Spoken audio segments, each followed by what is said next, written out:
ओम ओम असतो मा सत्वमय तमसो मा ज्योतिर्गमय मृत्योर्मामृतंगमय। ओम शांति शांति शांति। पातंजल योग शास्त्र की 48वीं कक्षा।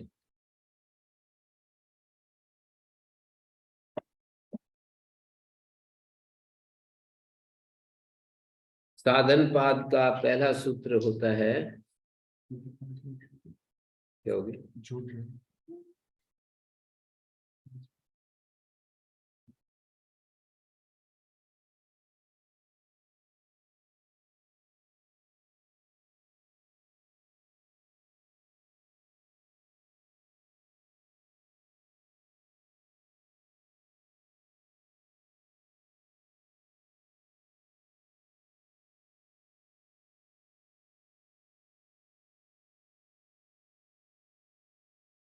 का जो प्रथम सूत्र है, तपा स्वाध्याय ईश्वर परिधानानि क्रिया योग। तप, स्वाध्याय और ईश्वर परिधान को क्रिया योग कहते हैं। ये तीन जो क्रिया योग के तीन घटक हैं, 5 जो नियम नाम से कहे गए उनमें भी पढ़े हैं। चौथ संतोष, तपा, स्वाध्याय, ईश्वर प्रणिधान, नियम। तप यहाँ पर शारीरिक शरीर को सहता सहता कष्ट देना, बहुत ज्यादा कष्ट भी नहीं देना और बहुत लग्जरी जीवन भी नहीं जीना, थोड़ा थोड़ा सहता सहता शरीर को कष्ट देना, ऐसा तप से अभिप्राय है। माने जब हम दिनचर्या करते हैं अपनी, तो स्वाभाविक रूप से हमारा तप हो जाता है। आहार संयम और शयन जागरण इतना भी कोई करता है, जैसे भूख से कम भोजन करे, भूख लगे भोजन करे और शरीर से मेहनत पुरुषार्थ करे, तो इतने में भी प्रातःकाल जल्दी उठना और रात को सूर्योदय से कम 1 घंटा पहले उठ जाना चाहिए। मतलब मैं कम से कम की बात कर रहा हूँ, सूर्योदय से कम 1 घंटा पहले उठ जाए। जो जितना पहले जल्दी उठते हैं उनको उतना अधिक लाभ होता है, पर मैं कम से कम कह रहा हूँ। तो सूर्योदय से कम 1 घंटा पहले, और भोजन के विषय में ऐसा नियम बना लें, ऐसा कहा है कि अर्ध रोग हरि निद्रा, सर्व रोग हरि क्षुधा। सर्व रोग हरि क्षुधा और अर्ध रोग हरि निद्रा। आधे रोग तो ठीक नींद आने से ठीक हो जाते, आधे रोग ठीक से निद्रा आ जाए तो ठीक हो जाते। अर्ध रोग हरि निद्रा, सर्व रोग हरि क्षुधा। सारे रोगों का समन कर देती है भूख, क्षुधा।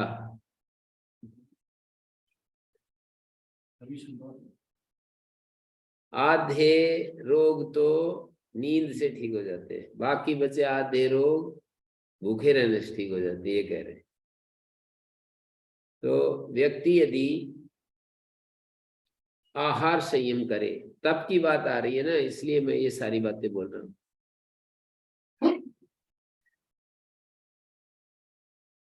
तब का मतलब है, एक तो दिनचर्या हमारी व्यवस्थित हो जाए। यदि किसी को 6 घंटा 7 घंटा सोना है तो अपना जल्दी सो जाए, 8 घंटा सोना है तो और जल्दी सो जाए।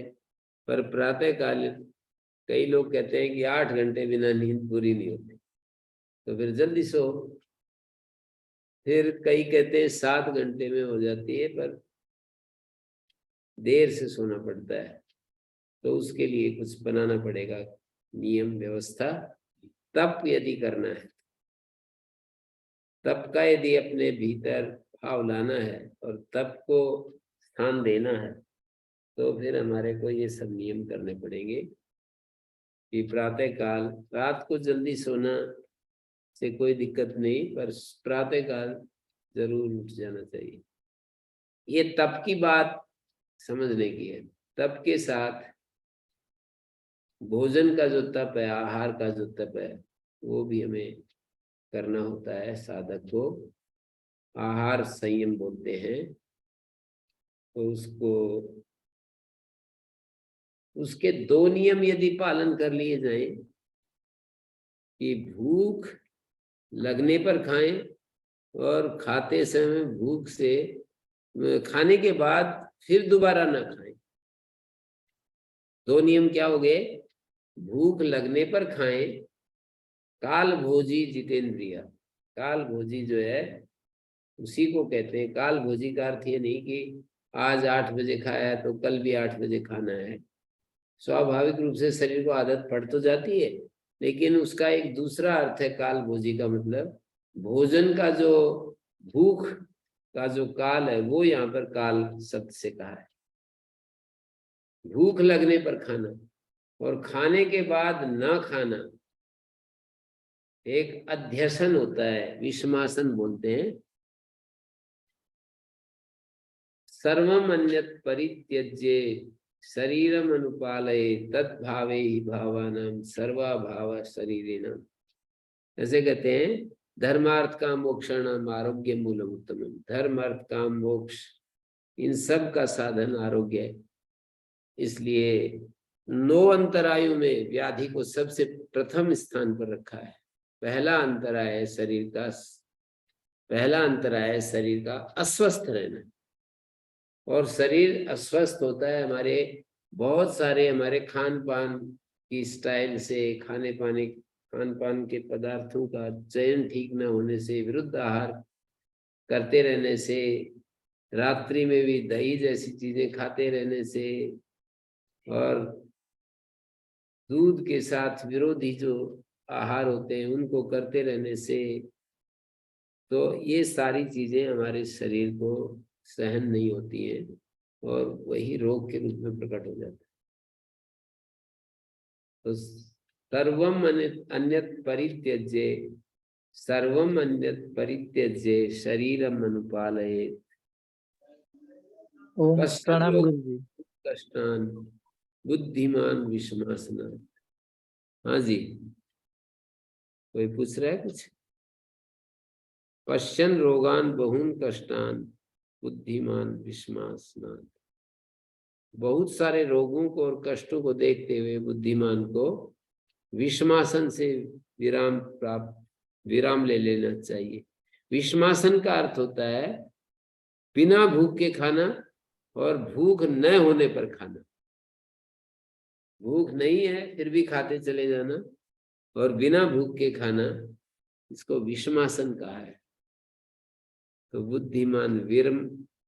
बुद्धिमान को विषमासन से परहेज करना चाहिए।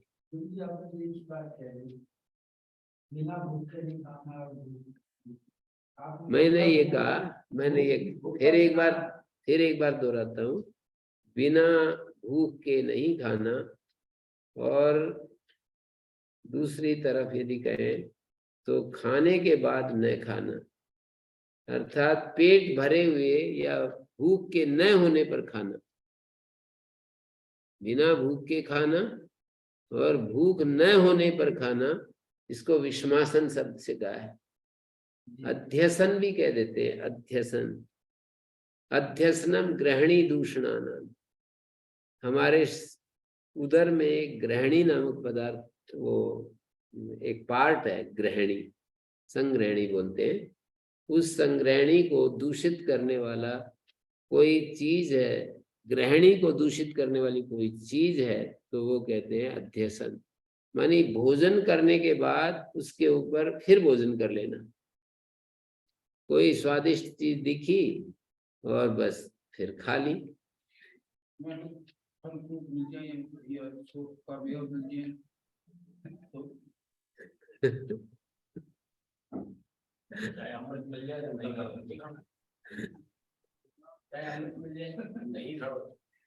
मिल जाए तो क्या करोगे?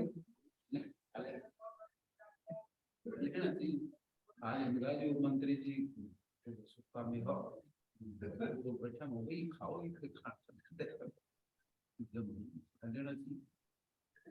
नहीं, खाने से कोई पहलवान नहीं होता है, पचाने से पहलवान होता है। और 60 साल के बाद तो कितना भी कुछ खा लो वो तो निश्चित रूप से पचेगा। फिर कितना खा लें आप, कुछ नहीं होना है, पचता नहीं है। गुरुजी, हाँ जी। प्रणाम गुरुजी।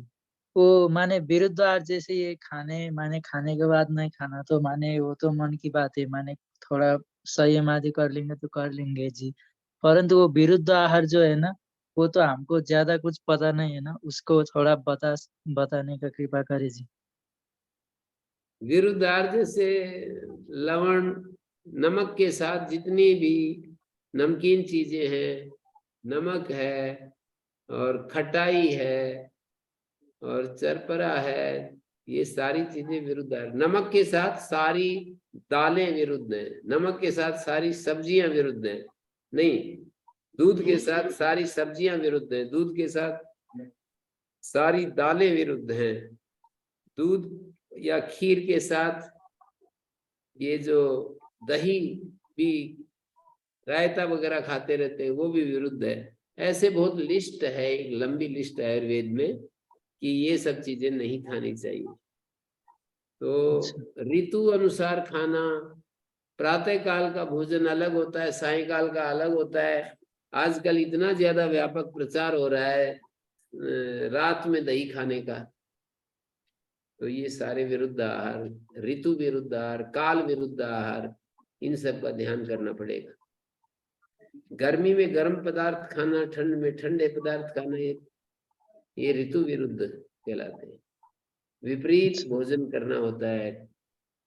गर्मी के दिनों में ठंडे पदार्थ और सर्दी के दिनों में गर्म पदार्थ का सेवन करना होता है। प्रकृति ने भी वैसा ही, तो जैसे कश्मीर और उस तरफ जो बनाया है, वो काजू नहीं, ये क्या बोलते हैं, अखरोट और बादाम उधर होते हैं कश्मीर की तरफ। तो प्रकृति भी, कुदरत ने भी उसी तरह की चीजें बनाई है। हरियाणा राजस्थान में घी दूध का बाहुल्य प्रकृति की तरफ से भी ऐसे स्थान पर हमें, जब रूखा सूखा स्थान है वहां पर चिकनाई और दूध आदि का सेवन करने के लिए, यानी वो लोग दूध आदि नहीं खा सकते कश्मीर के लोग, यहाँ के लोग मेवा खाएंगे, अखरोट खाएंगे गर्मी में भी, तो परेशानी तो होगी। मानी आहार पर जो संयम है तब के अंतर्गत आता है। कुल मिलाकर आहार पर संयम और निद्रा पर संयम, ये तप के अंतर्गत आता है। और शरीर को से परिश्रम करना, ये भी तप के अंतर्गत आता है। तो इससे हमारा शरीर ठीक रहेगा, और शरीर ठीक रहेगा तो हमारी जो अन्य दूसरी साधनाएं वो भी ठीक चलेंगी। आदमी में उत्साह रहेगा, वो कुछ करना चाहेगा, अपने विकारों पर, विचारों पर नियंत्रण करना चाहेगा। नहीं तो आदमी का यदि एक बार घुटने टिक गए तो फिर हिम्मत नहीं करेगा, उठने की हिम्मत नहीं करता है। जब संकल्प टूट जाते हैं तो फिर आदमी उठने के लिए उसके अंदर ताकत नहीं रहती।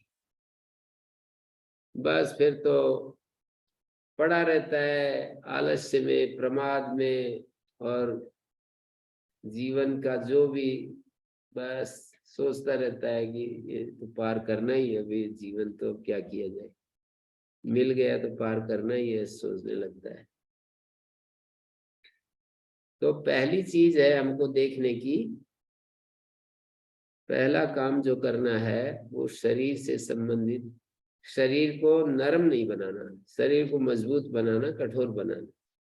शरीर को नरम बना लिया तो फिर हम कुछ भी नहीं कर सकते, भौतिक काम भी नहीं कर सकते, अध्यात्म तो बहुत दूर की चीज है।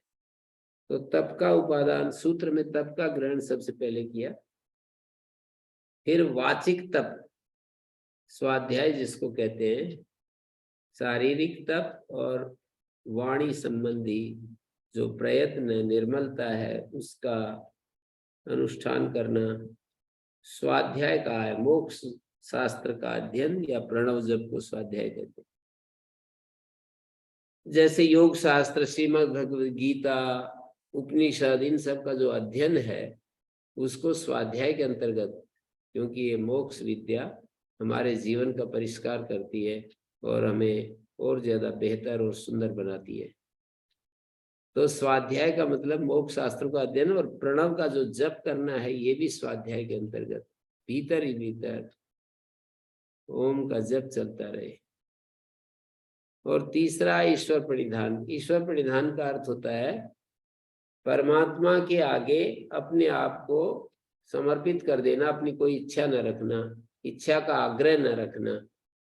मानी कोई इच्छा पूर्ति होती है तो भगवान का अनुग्रह समझ करके उसे ही वापस परमात्मा को ही लौटा देना, अर्थात उसमें अपना पुरुषार्थ और अपनी मेहनत और अपने को श्रेय न देना। भगवान को लौटाने का मतलब होता है भगवान की ही महिमा को स्वीकार करना, किसी भी उपलब्धि, किसी भी योग्यता में परमात्मा की कृपा अनुभव करना और उसमें अपने आप को श्रेय न देना, यही ईश्वर प्रणिधान है। अपने आप को हम श्रेय देने लगते हैं, किसी कोई योग्यता होती है, कोई हम किसी भी दृष्टि से हम आगे बढ़ते हैं तो उसमें हम अपनी जो सामर्थ्य है, अपनी कुशलता है, अपनी मेहनत है, उसको प्रस्तुत करते रहते हैं, सोचते भी रहते हैं कि भाई मेहनत की है तब जाकर के ये सब चीजें मिली है। और भगवान को भी यूँ कहते हैं, भगवान भी ऐसे ही थोड़ी दिन वो देता है कुछ फल, भगवान भी यूं ही फल थोड़ी देता है हमारे को, हम कर्म करते हैं तब दिए फल भगवान ने। मतलब उसमें भी अहंकार को नहीं जाने देते, बराबर बना रखते हैं कि भाई परमात्मा ऐसे थोड़ी देने वाला है, हमने किया है तब परमात्मा ने दिया है। मैं कहने वाला था कि निद्रा वाला मेरे को हो जाता है पूरा पूरा सारा ही बहुत अधिक निद्रा को, निद्रा विजयी है आप, विकार है बहुत ज्यादा, पूर्ण तो नहीं। हाँ, नहीं वो तो अच्छी बात है, पर इसमें तो आपका क्या है, भगवान ने आपको हमारी बात आ गई ना,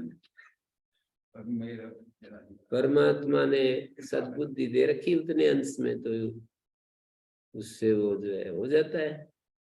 परमात्मा की कृपा है, उसने वो उस उतने अंश में आपको अच्छी बुद्धि दी है। कुछ भी अच्छाई हमारे जीवन में है तो वो सब भगवान की कृपा ही है। ये देखो, कोई कहता है कि जी हमने दिमाग लगाया, हमने परिश्रम पुरुषार्थ किया, तो ठीक है, भगवान ने सब कुछ दिया है। पर आप विचार करके देखें कि हमें जो पंचभूत परमात्मा ने यहाँ बना करके इस अस्तित्व में छोड़े हैं, पंचभूतों से हम सहयोग लेकर के अपने शरीर का निर्माण करते हैं, पंचभूतों से ही उसकी सुरक्षा करते हैं। जिस बुद्धि के द्वारा हम कुछ अच्छा काम कर पाते हैं, उस बुद्धि का को पावर, शक्ति, पोषण, ये सब पंचभूतों से मिलता है, पदार्थों से मिलता है, वो परमात्मा के बनाए हुए होते हैं। तो हमारा क्या है, किस पर हम कहें कि ये मैंने ऐसे कर दिया, वैसा कर दिया। तो ये सब ईश्वर प्रणिधान के अंतर्गत आता है। ईश्वर प्रणिधान का मतलब परम त्याग, relinquishment of resistance is surrender। मानी रेजिस्टेंस को त्याग देना। कोई भी चीज आ रही है ना, तो उस समय जो प्रतिरोध है उसको छोड़ देना, त्याग देना, ये है समर्पण। जैसे हमारे को मन में ऐसा आ जाता है कि भगवान ये क्या कर दिया, तो ये प्रतिरोध आ जाता है सामने कि ये क्या कर दिया भगवान। भगवान को हम इस रूप में उपालम दे देते हैं। समर्पण का अभाव होने के कारण ऐसी भाषा बोली जाती है। तप स्वाध्याय ईश्वर प्रणिधानानि क्रिया योगा। इसके बाद यहाँ पर जो कहा है वो मैंने बता दिया। न अतपस्विनो योगा सिद्ध्यति, ऐसे पहला ही वाक्य है, जो अतपस्वी है उसको योग सिद्ध नहीं होता। अनादि कर्म क्लेश वासना चित्रा, अनादि कर्म क्लेश वासना चित्रा अशुद्धि प्रत्युपस्थित विषय जाला अशुद्धि नान्तरेण तपः संभेदम आपद्यते। तप के बिना वो छिन्न भिन्न नहीं होती। अनादिकाल से जो अशुद्धि चल रही है, प्रत्युपस्थित विषय जाला मानी विषय जाल युक्त जो अशुद्धि है, अनादिकालीन कर्म और क्लेश की वासना के द्वारा जो विचित्र है, मानी सहज भावापन्न जो अशुद्धि है, ये योग का अंतराय है, चित्त मल है। नान्तरेण तपा संभेदम आपद्यते, तप के बिना वो छिन्न भिन्न नहीं होती। वो अशुद्धि इतनी प्रगाढ़ होती है, बिना तप की शुद्ध नहीं होती है। तपसा उपादानम तच्च चित्त प्रसादनम अबाधमानम अनेन आसव्यम इति मन्यते। तो वो चित्त प्रसादन अबाधमानम मानी तप का उतना ही अनुष्ठान किया जाता है जिससे चित्त बाधित न हो। स्वाध्याय प्रणव जप पवित्राणाम जप, प्रणवादि पवित्राणाम जप मोक्ष शास्त्र अध्ययन। मोक्ष शास्त्र का अध्ययन या प्रणवादि पवित्र मंत्रों का जो जप है वो स्वाध्याय है। और ईश्वर प्रणिधानम सर्व क्रियाणाम परम गुरु अर्पणम तत्फल संन्यास हुआ, ये दिया है। माने कर्मों के फल का संन्यास, कर्मों के फल के संन्यास का तात्पर्य बस मैं यही समझाऊं कि आग्रह छोड़ देना कि मैंने खेती की है तो अब मेरे को इतना फल मिले। बीच में ओले भी पड़ सकते हैं, सर्दी भी उसको समाप्त कर सकती है, और उस समय पर अनावृष्टि और वृष्टि भी हो सकती है। बिना समय के वृष्टि का होना, बिना समय के वृष्टि का होना हानिकारक हो जाता है। हमारी फसल को आवश्यकता नहीं और उधर बरसता चला जा रहा है, और हमारी फसल को आवश्यकता है और उधर वर्षा नहीं होती है। तो ये सारी चीजें हमारे जीवन में देखने को मिलती हैं। तो ये जो ईश्वर प्रणिधान तभी कहलाएगा कि हमें फल का संन्यास का मतलब जो भी फल मिल रहा है उसमें सहज रहना और उसको भगवान के चरणों में अर्पित कर देना। ज्यादा यदि आ गया फल तो वो भी वही अर्पित कर देना। उसमें अपने ममत्व को हटाना ही अर्पण करना है। परमात्मा को अर्पण करने का अर्थ ऐसा वो मूर्त रूप तो है नहीं, कहीं जा करके उसको अर्पित कर दे। अब उसको अर्पित करने का यही तरीका है। जो दुखी व्यक्ति हमें दिखाई देते हैं उनको करुणा पूर्वक उनके प्रति सहानुभूति रखना, और अपने पास सामर्थ्य है तो उसको देते रहना, बांटते रहना। तो इस तरह से मेहनत पुरुषार्थ जो करते हैं उसके परिणाम स्वरूप जो हमें फल मिलता है उस फल में संतुष्ट रहना, ये भी फल संन्यासी है। हम संतुष्ट नहीं रहते, कहते ही हैं संतुष्ट, हम तो जो मिल गया उसमें संतुष्ट। हमें पता चलता है समय समय पर कैसे झटके लगते हैं, जैसे ही दिक्कतें होती है। तो गाय पालते समय बछड़ा आते ही और हमारा माथा ठनक जाता है। तो ये सारी अभ्यास और विचार की चीजें हैं, हमें निरंतर करना पड़ेगा ये सब काम। समाधि की इस क्रिया योग के अनुष्ठान से क्या होता है तो वो बताया अगले सूत्र में।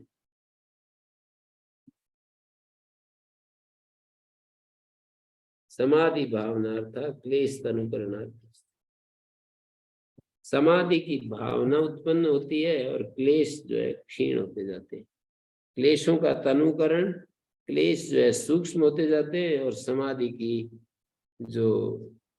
का जो स्वरूप है वो हमारा स्वभाव बनने लगता है। समाधि की भावना, भावना कहते हैं ध्यान को। समाधि की ध्यान, समाधि का जो क्या कहना चाहिए, समाधि का भाव हमारा बढ़ता रहे। समाधि की भावना, हमारी चेतना समाधि युक्त बन जाए तो उसके लिए क्रिया योग का अनुष्ठान किया जाता है। तो क्रिया योग माने तपस, स्वाध्याय, तपस्या, स्वाध्याय और ईश्वर प्रणिधान, ये 3 घटक है। क्रिया योग के 3 घटक है। माने योग को या चित्त स्थैर्य को उद्देश्य कर जो क्रियाएं की जाती हैं या जो क्रियाएं या कर्म योग के गौण साधक होते हैं वे ही क्रिया योग है। कर्म योग के गौण साधन होते हैं वे ही क्रिया योग है। वे कर्म प्रधानतः 3 प्रकार के, तपस्या, स्वाध्याय, ईश्वर प्रणिधान। योग माने चित्त स्थैर्य को उद्देश्य कर जो क्रियाएं की जाती है या जो क्रियाएं या कर्म योग के गौण साधन होते हैं वे ही क्रिया योग है। तपस्या विषय सुख का त्याग माने कष्ट सहन के साथ जिन कर्मों से आपात सुख होता है उन कर्मों के निरोध की चेष्टा करना तप है। तो ऐसी तपस्या ही योग के अनुकूल होती है जिसके द्वारा शारीर धातु की विषमता न होती हो और जिसके फलस्वरूप राग द्वेष आदि मूलक जो सहज कर्म है उनका निरोध हो जाता हो। तो क्रिया योग, क्रिया रूप जो योग है उसको क्रिया योग कहते हैं। योग या चित्त निरोध को उद्देश्य करके कर्म करना क्रिया योग है। चित्त वृत्तियों को रोकने के उद्देश्य से कर्म करने का नाम क्रिया योग है। तो तपस्या आदि, मौन धारण, प्राणायाम करना, ईश्वर को कर्म फल अर्पण करना, ये सब के सब सहज क्लिष्ट कर्मों के निरोध के लिए प्रयत्न स्वरूप होते हैं। सहज जो क्लिष्ट कर्म है उनको रोकने के लिए ये प्रयत्न स्वरूप होते हैं। तपस्या शारीरिक क्रिया योग है, स्वाध्याय वाचिक क्रिया योग है और ईश्वर प्रणिधान मानसिक क्रिया योग है। अहिंसा आदि वस्तुतः क्रिया योग नहीं पर क्रिया का अकरण या क्रिया को न करने के समान है। क्रिया को न करने के समान है अहिंसा आदि का पालन। समाधि भावना था वो क्रिया योग समाधि की भावना के लिए है। भावना अशुद्धि का अक्षय होता है। अशुद्धि सब कर्मों की, राजस चंचल, तामस जड़ता है। भली भांति आचरित होने पर समाधि अवस्था को उत्पन्न करता है। भावना मानी समाधि अवस्था को उत्पन्न करता है क्रिया योग, और सब क्लेशों को प्रकट रूप से क्षीण करता है। क्लेशांश प्रतनु करोति, प्रतनु कृतान क्लेशान प्रसंख्यान अग्निना दग्ध बीज कल्पान प्रसव धर्मिणा करिष्यति। तनुकृत जो क्लेश होते हैं प्रसंख्यान अग्नि के द्वारा, ज्ञानाग्नि के द्वारा, विवेक ख्याति के द्वारा दग्ध बीज जैसा अप्रसव धर्मी कर देगा। जो क्रिया योग है जब क्षीण हो जाते हैं, क्लेशों को तनु करता है। प्रतनु कृतान क्लेशान, जो क्लेश क्षीण हो गए हैं उन क्लेशों को प्रसंख्यान रूप अग्नि के द्वारा दग्ध करके दग्ध बीज के समान उत्पादक शक्तिहीन कर देता है साधक। गुरुजी जी गुरुजी प्रणाम। ये क्रिया योग जो है ये क्या अष्टांग योग का ही भाग है? जस्ट क्लैरिटी थोड़ी चाहिए थी। आपको बताया ना शुरू में मैंने कहा कि अष्टांग योग में यम नियम कहे गए, उन यम नियमों में से 3 को अलग करके क्रिया योग नाम दे दिया। तप, स्वाध्याय, ईश्वर प्रणिधान। ओके। शौच, संतोष, तप, स्वाध्याय, ईश्वर प्रणिधानानि नियमा, ऐसा कहा है सूत्र। अहिंसा, सत्यस्ते, ब्रह्मचर्य, अपरिग्रह, यमा।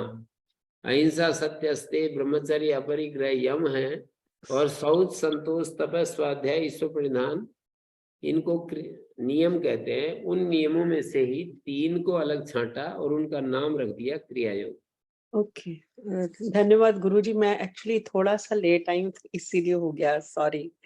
नियमों में जो 3 अंतिम जो नियमों में 3 है ना, उनका हाँ, नाम रख दिया क्रिया योग। ठीक है। एक क्लिष्ट संस्कार होते हैं और एक अक्लिष्ट संसार होते हैं। मैं शरीर हूं, इसका संस्कार जो है वो क्लिष्ट संस्कार है। मैं सुंदर हूं। नौजवान उम्र में व्यक्ति दर्पण के सामने खड़ा होकर के अपने शरीर को देखता रहता है, तो उस अवस्था में बहुत गहरा तादाद में होता है अपने शरीर के साथ। तो मैं शरीर हूं, ये क्लिष्ट संस्कार है। मैं शरीर नहीं हूं, इसका संस्कार अक्लिष्ट विद्यामूलक संस्कार।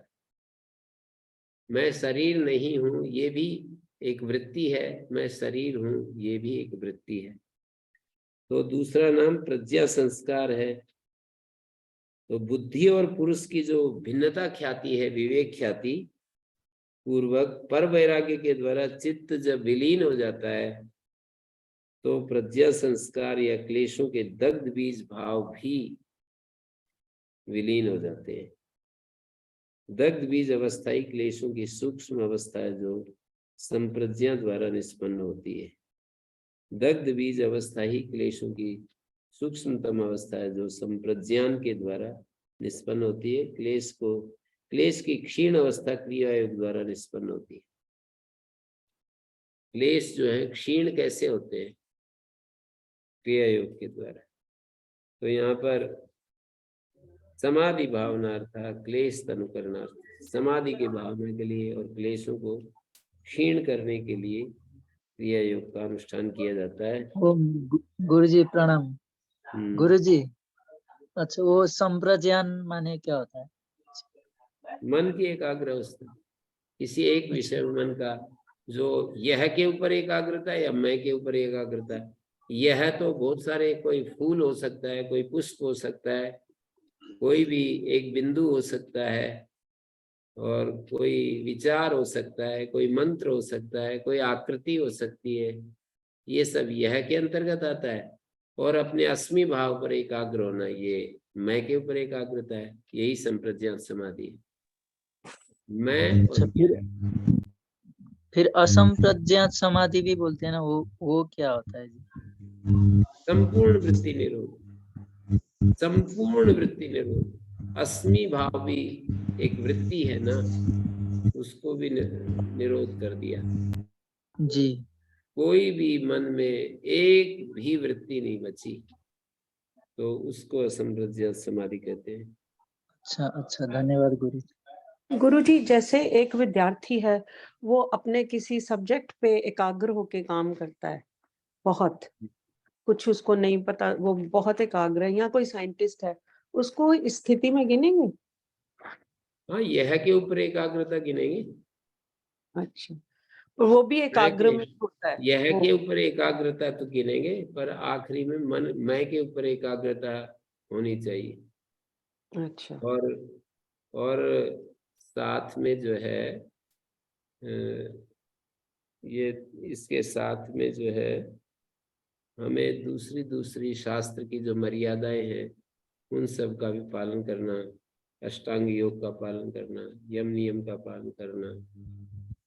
ठीक है, एकाग्रता की तरफ तो बढ़ रहा है, पर साथ में दूसरी चीजें, साथ में दूसरी साथ शांति शांति शांति।